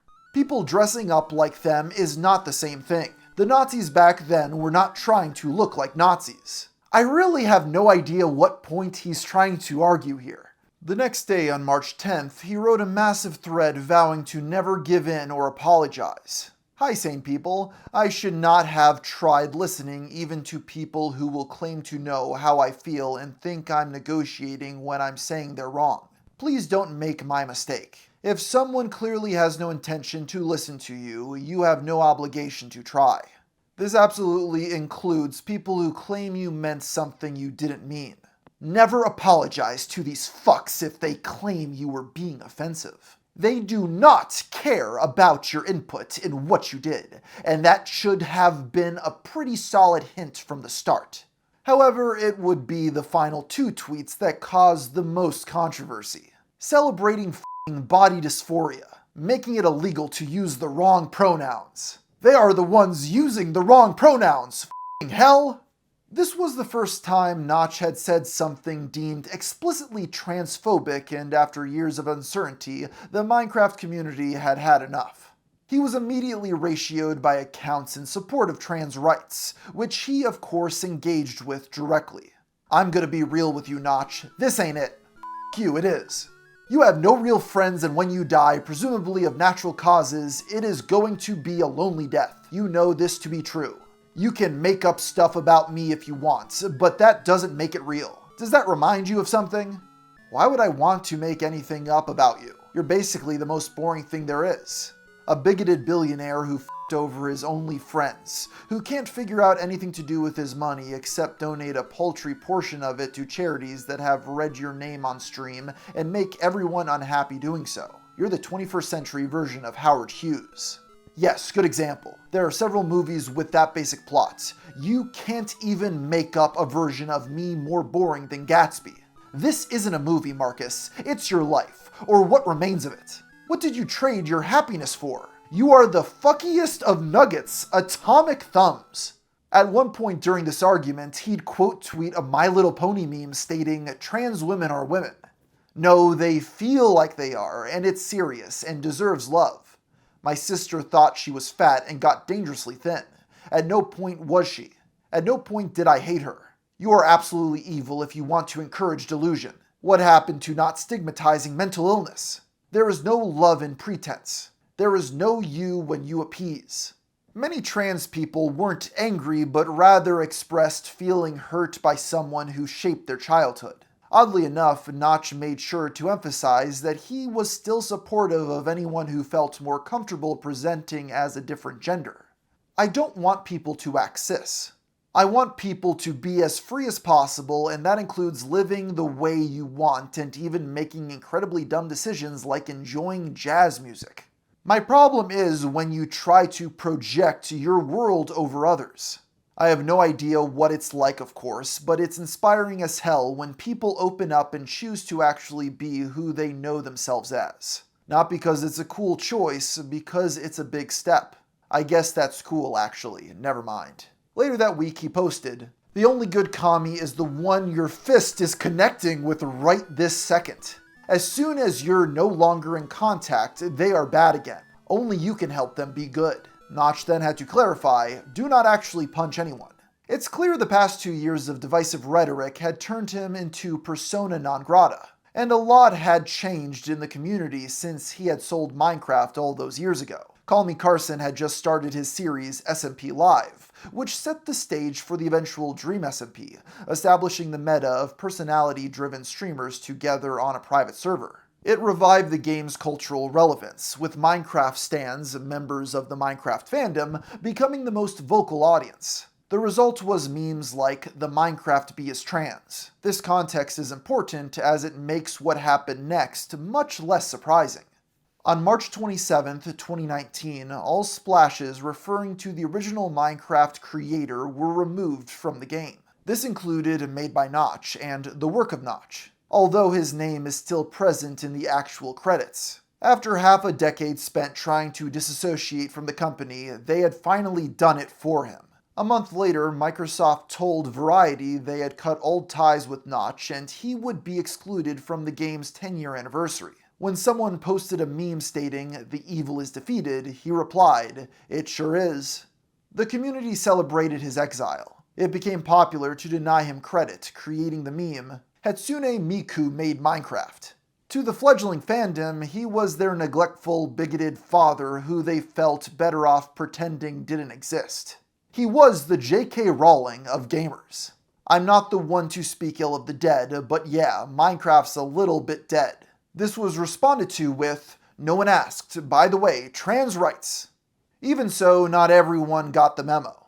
In January of 2020, a little-known YouTuber by the name of Dream would reach out to Notch over Twitter. Dream had just reached 1 million subscribers, gaining notoriety for his Speedrunner vs. Assassin Manhunt series. Pearson agreed, and 3 days later, the video was released, quickly amassing millions of views. Despite its popularity, Dream was criticized for platforming Notch. He eventually privated the upload after an on-stream conversation with Hassan Piker about the developer's views. Dankula would then attack Dream for this decision, only for Notch to defend him. "If this is about me and Dream are good. I'm enjoying the show at a distance, sure, but I've put on enough shows myself to know how hard it is to stop."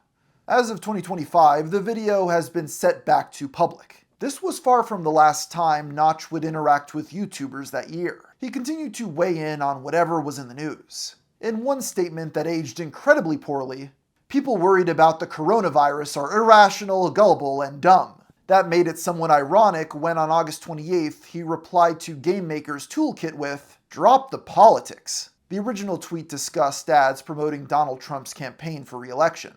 Mark Brown, owner of GMTK, replied, "I'll drop the politics if you delete your Twitter account." Notch would respond, "Deal, will you actually do it?" To which he said, "Yeah, sure." The feud made headlines as Pearson did indeed deactivate his account. Many hoped it was a step in the right direction and that some time off social media would be good for him. Sadly, he reactivated the account to make sure nobody could claim his username, then gave in and started tweeting again after only 4 days. He was genuinely addicted. It's often written that Notch had such little company at his house that his candy walls started rotting, but as far as I can tell, this urban legend simply isn't true.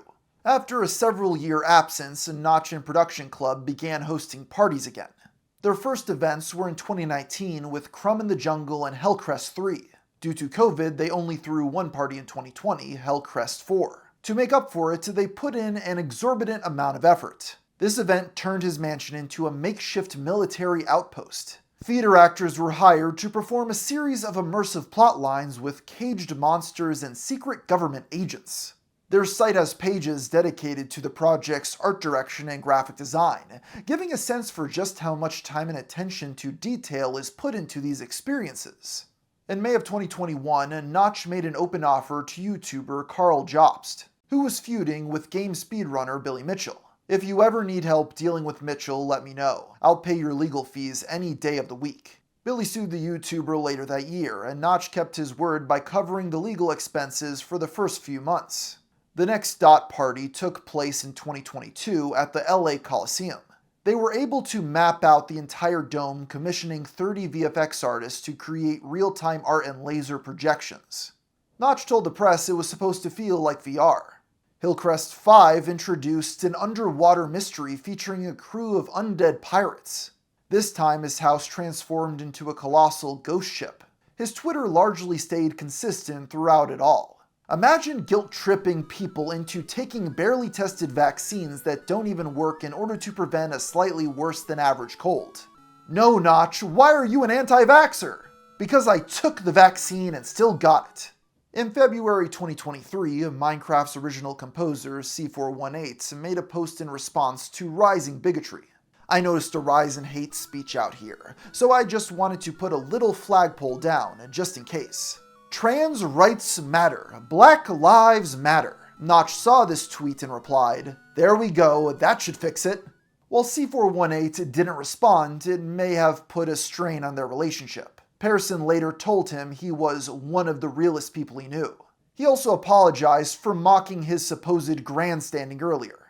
This same year, he celebrated his birthday at the LA Coliseum yet again, throwing a secret party with Skrillex.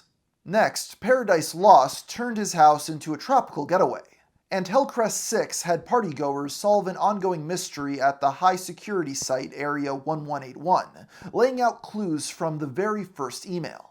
With how interactive many of these events were, it seems like it scratched the same itch he had creating art. Many wondered if he had retired for good, as realistically, he never had to code again.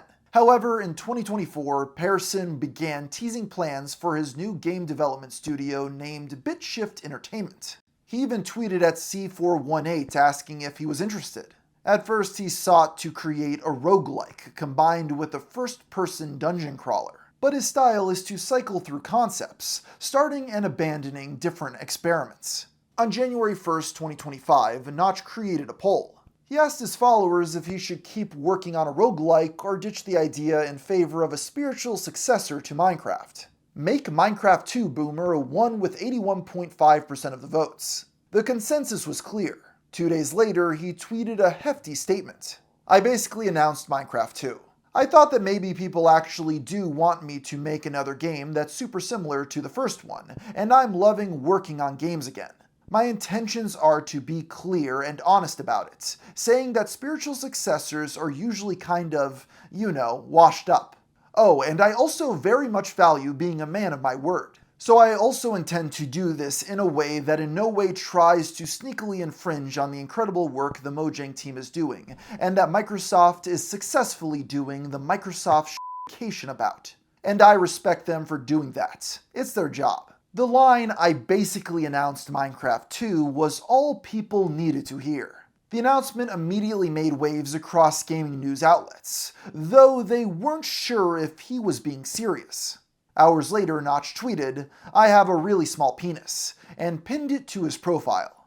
This was followed by him stating it was 12 centimeters long.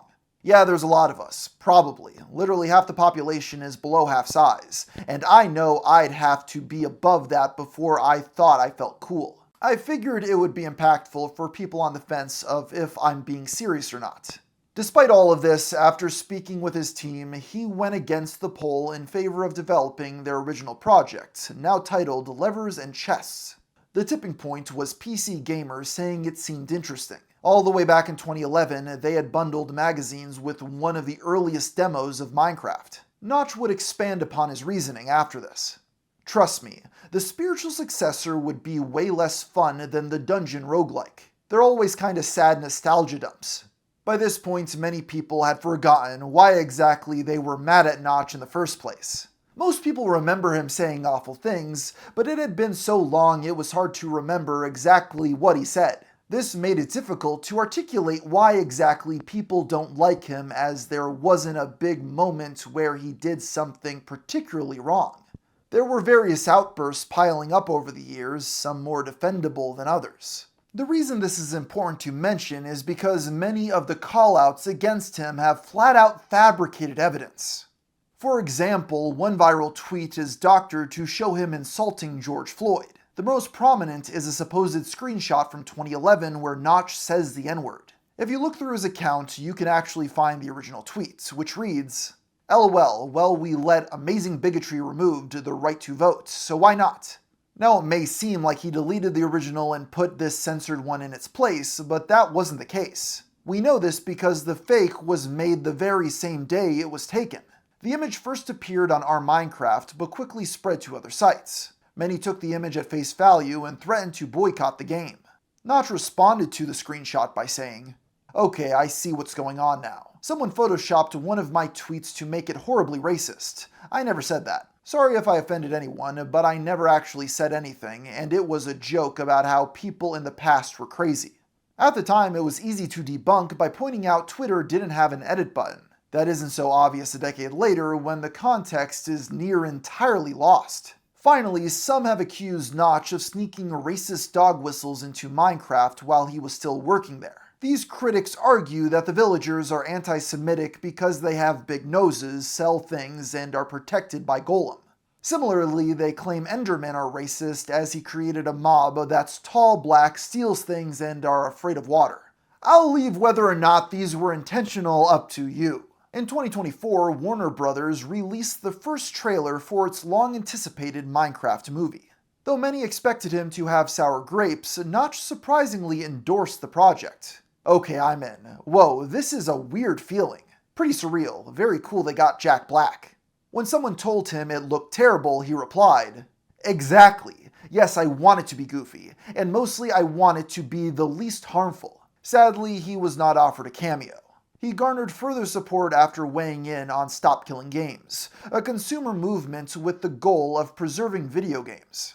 This was at the height of outrage against detractor pirate software. "Hey guys, just got back to gaming after a break. Wait, why is there a Nepo baby doubling down over there? If buying a game is not a purchase, then pirating them is not theft." He then offered to provide financial support to the movement's organizer, Ross Scott. In recent years, the court of public opinion seems to have eased up on Pearson. It's not been the result of him changing any of his opinions, as his tweets have largely remained the same. Educate your friends on anti-racism? Who the writes these? People who don't realize they're being evil. While he was working on game development, Production Club threw a Coachella pre-party in his honor called Notch's Party Monsters. It invited partygoers to use the empty walls and furniture as a canvas, hand painting in only black and white. On September 20th, 2024, they threw Notch's Player Ball, which commemorated the 10-year anniversary of selling Minecraft. As guests entered the door, they became instant billionaires by receiving a bundle of 1 billion Notch bucks. The 2024 Halloween party constructed an intricate dystopian world with deep lore, character arcs, and a 20-minute live play. After a decade of parties thrown worldwide and transforming his mega mansion into anything he could imagine, it began to feel like it was time to move on. Notch would then go on to state, "Cali's not for me. Where do I go?" In the fall of 2025, he officially revealed he was leaving LA for good. Okay, there we go. If I get my way, that was the last time I saw LA. Sorry people who remain there, it's a beautiful place, but the corruption runs too deep and I'm getting too old for that shit. It'll take a bit for me to get settled in, but the new attempt at finding people who want to work with me to make games will happen from Dallas, Texas. This is ultimately where our story ends off today, with Notch closing the most recent chapter of his life and preparing for the next. Minecraft is now the single best-selling video game of all time, becoming the first title to ever reach 300 million sales in 2023. It's crazy to think about how a handful of hastily assembled developer graphics evolved into some of the most iconic imagery in recent history. While the game has continued to be a worldwide success, Microsoft's rules over the company have faced increasing backlash. In December of 2025, anger erupted after 2B2T, the game's oldest Anarchy server, was forced by Mojang to implement rules restricting, quote, harmful ideas, hateful symbols, and hateful speech. The end-user license agreement, which led Notch to sell all those years ago, had only worsened after he left. It's unsurprising many began to look back on the game's creator, who originally championed for that freedom, more fondly, though it was his ultimate decision to forfeit that to Microsoft. In conclusion, through my research, I developed a bit more empathy for Marcus while still acknowledging many of his problems are self-inflicted. People often ask why rich people don't just sell their business and retire, and Notch is a case study on why that is. While it of course sucks to struggle to survive, on the other side of the spectrum, if you lack any wants in your life to strive for and have no responsibilities, it can have disastrous consequences. In the case of the Minecraft creator, upon selling his company, he filled that void by becoming terminally online. This became a vicious cycle as his hot takes isolated him more and more, so he had even less to lose. It makes me wonder if Minecraft became too successful for his own well-being. All of this makes me ecstatic to see that Pearson is getting back into game development, as the structure of this new project will give him something to focus on, other than conspiracy theories on 4chan and culture war political grifters on YouTube. It's funny because I have no interest in playing his next game personally, but am happy he's making it for his own good. It just goes to show no matter where you are in life, you need to be productive to prevent your own demise.